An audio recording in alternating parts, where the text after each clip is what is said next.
What's up, guys? Today we're going to cover how to become an apprentice. Been getting a lot of questions about it through my HVAC salary video, people that have reached out to me online, even people I see in person. That's probably one of the most popular questions I will receive from complete strangers. Before we get into all of that though, I'll explain how I started my apprenticeship. I kind of had an advantage over others, knew someone in the business. Now anybody here that is interested in becoming a unionized apprenticeship through the 787, keep in mind, if you know someone or have an in, you'll definitely have an advantage. So in a way that's unfair, but hey, it's not what you know, it's who you know sometimes. But if you guys don't have an in, like 95% of you out of there that have inquired or asked me for advice, don't worry about it. I've met tons of guys at other companies, even where I work, that had no in and just applied the standard way that everyone's expected to. Also, keep in mind, even though I had an in through a contact, I still had to go through the same process that anyone that did not have an in, okay? So that process is gonna be applying online at the orac.ca website. That's here in Ontario, Canada. You're gonna have to pay an initiation or registration fee. I believe it's $275. At that point, they will pull you in for a written test. One of them is a mechanical aptitude test, and I believe there's a little bit of math and science in there as well. Now, bringing me to my next point, if you guys have some sort of college education beforehand, whether it be like a year trades program at your local trade college, that will definitely benefit you in this mechanical aptitude / science test, I guess you could say. Now, this is going back 15-ish years ago when I had actually written this mechanical aptitude test. And from what I remember, I don't remember much, but I can tell you this, a lot of it's common sense. Some of it will be taught in your college programs, I promise you of that. I do remember a section on that BTU chart. So the 970 BTUs in the middle, how many BTUs it would take to bring ice to water, water to steam. So if you guys understand that, that'll be very beneficial. The other questions on the aptitude side would be, say you had 3 or 4 pulleys and there was a belt drive. So one would drive this way, one would drive the other way. They'd ask you what pulley number 4's direction would be. I guess that's to see how mechanically inclined your brain is. Also, the intake is twice a year. I believe it's beginning of December to end of February and beginning of May to the end of June. So those are the 2 intake times annually the 787 will recruit. Also, before you can apply, make sure you meet the minimum requirements. I believe it's grade 12 math, grade 11 or 12 physics or chemistry. I think those are some of the standard requirements.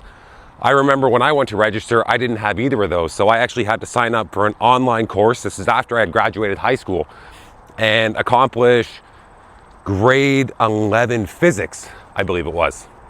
So once you've completed your physics and chemistry and you're eligible to apply, another good starting point would be to have your gas fitters 3 prior to coming in for application purposes, or even better if you can get your G2. Now, I went to a school called Highmark. It was a fast track program. It's not a bad program, guys. It's a little bit more expensive than your standard college fee, but you won't learn as much there. I wouldn't say the exam is, pushed on you, but you would definitely learn a little bit more information at a big college like George Brown, where you'd attend a year or 2 years straight every single day. Highmark was a co-op program, so you'd work 1 week, go to school 1 week over a 6-month time span. After you've written your mechanical aptitude test / exam that you're gonna pay that $275 for through orac.ca, I'm just gonna say that again, they'll assess your scores. So you're gonna wanna do well at that. I mean, there is no real way to study. I'm sure you can find some questions online or maybe through Reddit forums. I would look into that first, but going back to what I said before, just if you have a 1 or 2 year trade HVAC kind of background through a college program, I think your odds would be better than somebody that just had worked as a helper, let's say theoretically. After you write your exam, and let's say in theory you do exceptionally well, you'll end up at the top of the recruitment list. So there's a next step involved that I went through, and everybody else I've ever met had to as well. You'll be pulled in for a meeting, a professional meeting with other HVAC company owners, I believe union reps as well. And they'll ask you several questions. None of them will be trade related. This is basing back 15 years ago, but from what I've even heard recent, it's more of a personality test, customer service based. They just want to get a feel for, I guess, how you are as a person and see how you would deal with customers. Just kind of an overall, I guess, people person sort of test, kind of just feel out your personality. And let's say you get past that step, then you go on the hiring list through our local union hall. So what that means is the other contractors out there or business owners can request that hiring list through the local 787, and I believe they can see the top tier members. So they have a ranking system. At that point, you can pretty much cross your fingers and hope for the best. I mean, it wouldn't hurt to reach out to the business owners, and also at that point you can actually email the hall and request the contractor's hiring list. So they will send you a list of all of the local companies that are looking to recruit for apprenticeship programs, first years, junior maintenance mechanic, take your pick.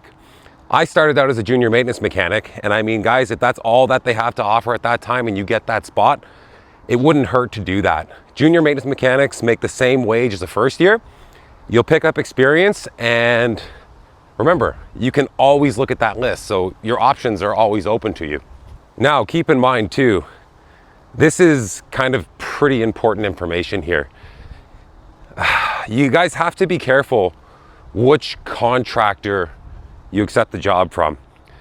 I would be very clear with them in asking what kind of work tasks you're gonna be required to do. I know some guys I went to school with that essentially punched tubes their entire career. And for anyone that doesn't know what that means, that's just cleaning chiller tubes. They did that for 5 years, had really no service experience. And when they got their license, which they did, they passed and got the 313A like I have, it's time to go on call. And my God, unless it's a chiller tube that needs to be punched, good luck. Now listen guys, I'm not trying to tell you what to do and what not to do, but this is just my personal experience going through the apprenticeship program. I personally think it's better if you can work at a company that will allow you to do service, construction work, maintenance, a little bit of everything. I find that sometimes the medium to smaller size companies, that will be an expectation through them. I do think you'll get more service exposure. I do think you'll gain more experience. It will be harder physically, sometimes mentally too, but in the long run, it will definitely pay off for you. That's kind of the route I went, and I ended up being totally fine in the state that I am right now. I mean, I can self-sustain every single day. I rarely ever need help. So this is a very independent, isolated job at times, guys. You're gonna be working on your own quite a bit, and you need to be able to do what's expected of you. So that's my recommendation there. Anyways, guys, that's kind of my apprenticeship journey, kind of leading up to date. And I can speak on behalf of other apprentices because we've just hired a few more. So they are in the midst of figuring it out too. And I am going to try and help them the best I can to succeed in this industry. So I hope this information was helpful to any of you out there looking for recommendations on how to become an apprentice and what to do once you are one. So if you guys enjoyed this video, I mean, please like, subscribe, and comment, and let me know what you guys think. I mean, I really do hope that all of you can be successful in this HVAC journey and you all get to where you want to be one day. So take care, guys.